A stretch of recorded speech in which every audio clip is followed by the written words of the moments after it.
Here we divide 131 by 2 in a long division method. So 2 times 6 means 12. On subtracting we get 1. So now this 1 is less than 2. So we bring down the number beside this 1. So now it became 11. So 2 times 5 means 10. On subtracting we get 1.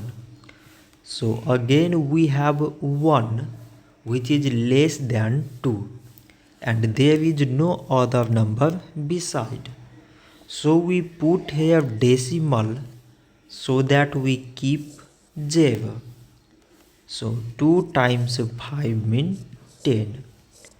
So subtracting we get 0. So here 131 divided by 2 we got 65 decimal 5.